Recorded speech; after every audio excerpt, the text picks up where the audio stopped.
नमस्कार दोस्तों। एक बहुत ही अहम मुद्दे पर आज बातचीत करेंगे। सबसे पहले मैं ये बता दूं कि मेरा कोई आरएसएस से या इससे जुड़े हुए किसी संगठन से कभी किसी तरह का कोई जुड़ाव नहीं रहा। मैं विशुद्ध पत्रकार हूं और जो चीज़ें देखता हूं, जो चीज़ें मेरे सामने आती हैं समाचार माध्यमों से, या जो चीज़ों मैंने अपनी रिपोर्टिंग और अपने करियर के दौरान जो चीज़ें मैंने अनुभव की है, उन्हीं के आधार पर मैं हमेशा बात किया करता हूं। आज मुद्दा है आरएसएस का। आप सबको बता दूं कि आरएसएस की अखिल भारतीय प्रतिनिधि सभा, जिसको एबीपीएस कहा जाता है, उसकी 3 दिन की मीटिंग इस समय पानीपत, जो हरियाणा का जिला है, उसके समालखा में चल रही है, जो 12, 13, 14 3 दिन चलेगी। और ये जो मीटिंग होती है ये सालाना तौर पर आयोजित की जाती है। इस मीटिंग का असली उद्देश्य ये होता है कि जो आरएसएस की गतिविधियां पिछले साल की हुई, उनके बारे में विस्तार से उसमें चर्चा की जाए कि किस तरह की गतिविधियां हमने पिछले साल की और अगले साल के लिए प्लान तैयार किया जाता है। जैसे कि आप सब लोग जानते ही हैं कि आरएसएस का जो स्थापना है वो 1925 में विजय लक्ष्मी के पर्व पर की गई थी, और इस तरीके से अगले साल इसका 100वां साल शुरू होने जा रहा है। तो जाहिर है आरएसएस बड़े लेवल पर कुछ कार्यक्रम आयोजित करेगी, और सबसे महत्वपूर्ण ये भी होगा कि अगले साल देश में लोकसभा चुनाव होंगे। प्रधानमंत्री नरेंद्र मोदी का तीसरा कार्यकाल चुने जाने के लिए। इसके अलावा ये जो एबीपीएस होती है ये प्रत्येक साल मार्च महीने में ही होती है। मार्च महीने के दूसरे या तीसरे सप्ताह में संडे के आसपास इसको आयोजित किया जाता है।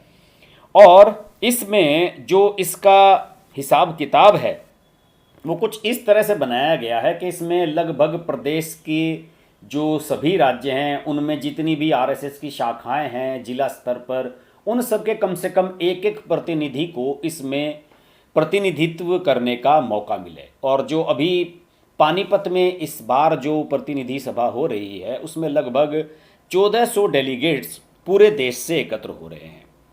साथ ही साथ इसमें आरएसएस की शाखाओं और आरएसएस से जुड़े हुए जो इसके कार्यकर्ता हैं उनके अलावा जो इसके अनुषांगिक संगठन हैं, जैसे कि बीजेपी भी इसका एक अनुषांगिक संगठन है।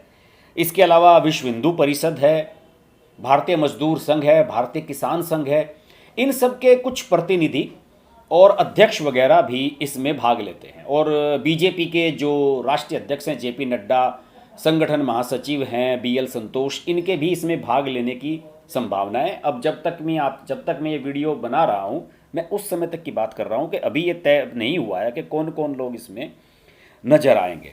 पिछले साल इसका आयोजन गुजरात के कर्णावती में किया गया था, और वहाँ पर एक लक्ष्य रखा गया था कि 2025 तक हमें देश भर में, आरएसएस को देश भर में अपनी 1 लाख शाखाएं संचालित करनी है। ये एक बहुत महत्वपूर्ण टारगेट इन्होंने सेट किया है। और आज का जो ये आयोजन चल रहा है 3 दिन का, इससे पहले जो एक प्रेस कॉन्फ्रेंस आरएसएस के पदाधिकारियों ने की, उन्होंने ये बताया, जॉइंट जनरल सेक्रेटरी हैं इनके मनमोहन वैद्य, इन्होंने एक प्रेस कॉन्फ्रेंस में ये बताया था कि इस समय आरएसएस की पूरे देश में 68,651 शाखाएं संचालित हो रही हैं। और हमारा लक्ष्य है स्व शब्द जो है स्वावलंबन, स्वदेशी और स्वाधीनता। इसी को हम 75वां साल है हमारी स्वाधीनता का, इस अवसर पर इसी मैसेज के साथ हम इसका इस साल आयोजन कर रहे हैं। ये एक बहुत महत्वपूर्ण आयोजन है।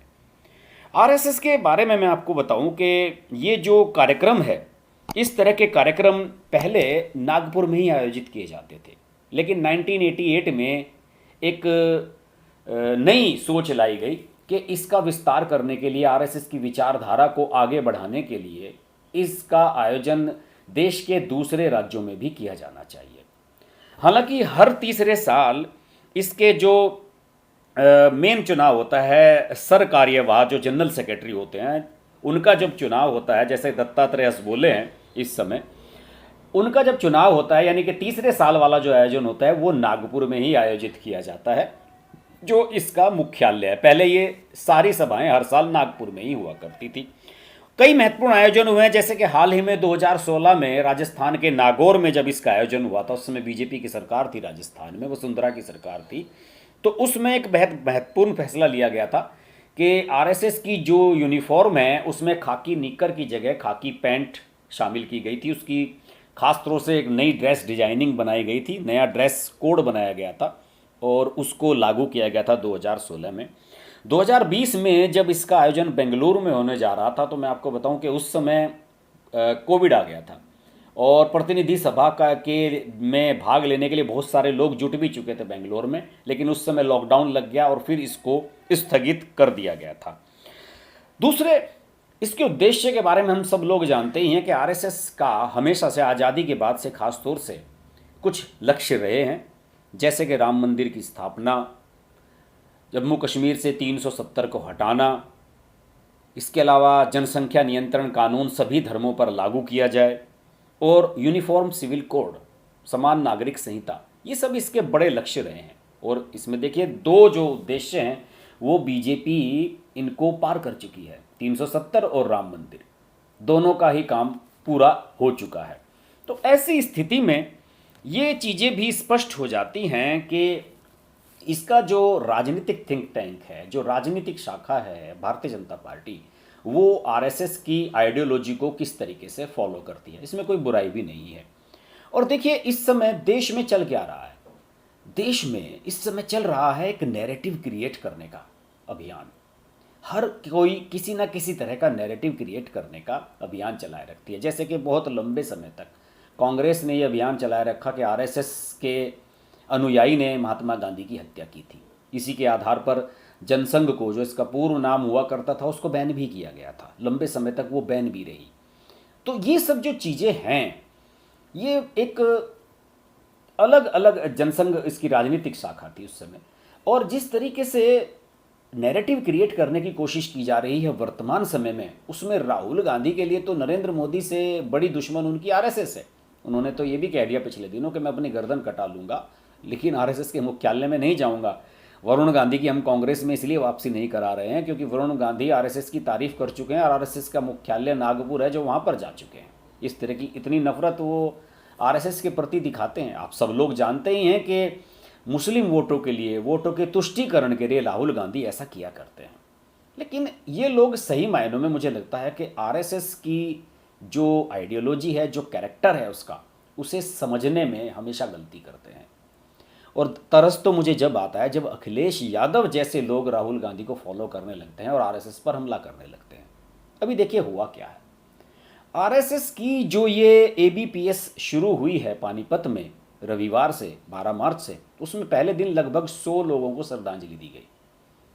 और इसमें श्रद्धांजलि दिए जाने वाले लोगों में मुलायम सिंह यादव का नाम सबसे प्रमुख था। मुलायम सिंह यादव, जिन्होंने अयोध्या में कार सेवकों पर गोलियां चलवाई थी, पता नहीं कितने कार सेवक उसमें मारे गए थे, और उस समय ये बयान दिया था उत्तर प्रदेश के मुख्यमंत्री होते हुए कि साहब अगर मुसलमानों को खुश करना है तो मुझे इस तरह की गोलियां तो चलवानी ही पड़ेंगी, वरना मुसलमानों का मेरे प्रति विश्वास कैसे जागेगा कि मुझे उनके वोट मिले हैं तो मुझे वोट देकर उन्होंने कोई गलती नहीं की। लेकिन ऐसे शख्स को भी यहाँ पर श्रद्धांजलि दी जा रही है। हालांकि मुलायम सिंह यादव को लेकर यह भी कहा जा सकता है कि हाल ही में भारत सरकार उन्होंने पद्म विभूषण दिया। इस बात को लेकर बीजेपी में भी तीव्र प्रतिक्रियाएं हुई हैं और कुछ आलोचकों ने, कुछ समीक्षकों ने इस फैसले को गलत भी ठहराया।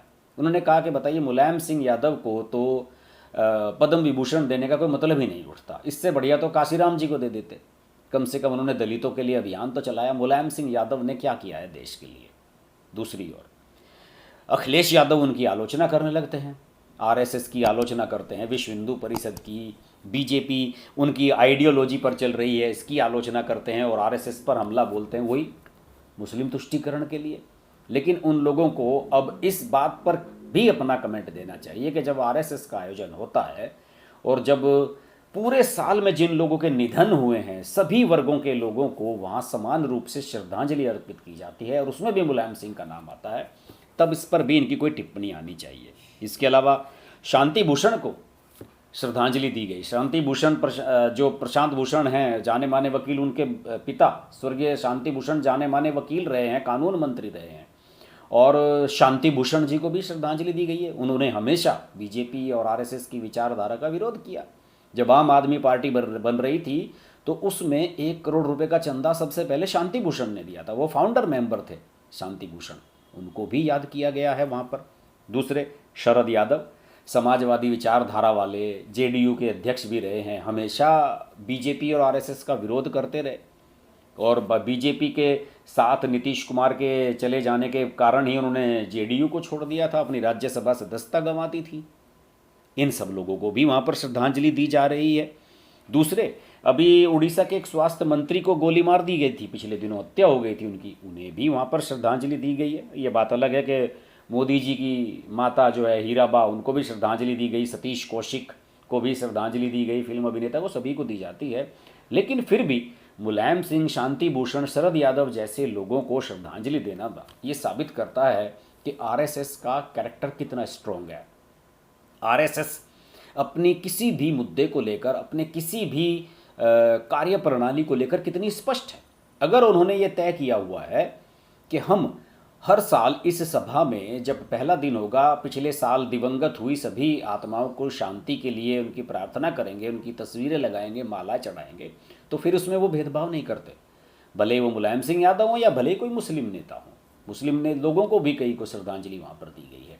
ऐसे में राहुल गांधी और अखिलेश यादव जैसे लोग खास तौर से जब आरएसएस के कैरेक्टर पर उंगली उठाते हैं और उन्हें देश विरोधी, मुस्लिम विरोधी साबित करने की कोशिश करते हैं, तो उनकी एक उंगली आरएसएस की तरफ होती है तो 5 उंगलियां उनकी खुद की तरफ भी होती हैं।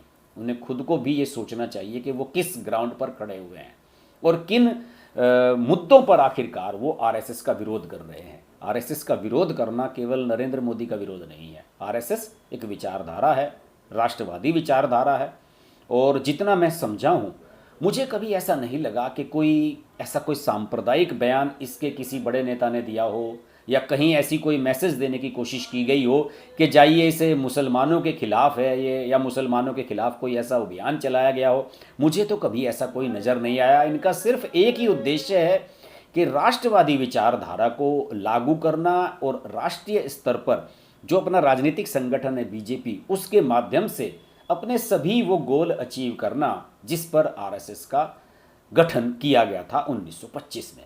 खैर, आने वाला साल बड़ा महत्वपूर्ण साल रहने जा रहा है। अगले साल लोकसभा चुनाव भी होंगे। ऐसे में आरएसएस की भूमिका और बड़ी होगी।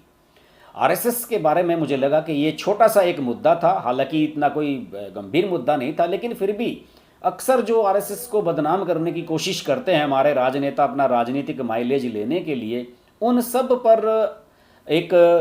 सब पर एक वीडियो बनाने का मन मेरे काफ़ी लंबे समय से था कि मैं इस पर जरूर एक वीडियो बनाऊंगा, और ये सही मौका था, जबकि अब प्रतिनिधि सभा की बैठक चल रही है। इस मौके पर देखते हैं इस मीटिंग से क्या निकलकर सामने आता है। वैसे तो कहा जा रहा है कि जनसंख्या नियंत्रण कानून, यूसीसी, इसके बारे में इस पर विस्तार से बात होने जा रही है।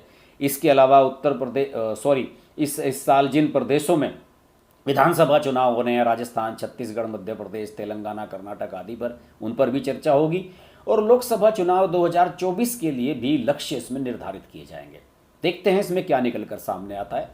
आपको ये वीडियो अच्छा लगे तो मुझे ज़रूर बताइएगा, कमेंट के माध्यम से फीडबैक दीजिएगा, शेयर कीजिएगा, लाइक कीजिएगा, चैनल को सब्सक्राइब जरूर कीजिएगा, और नोटिफिकेशन के लिए बेल आइकन जरूर प्रेस कर लीजिए, वरना मेरे लाइव आने का आपको पता ही नहीं लगेगा। अगले वीडियो में आपसे फिर मुलाकात होती है। नमस्कार।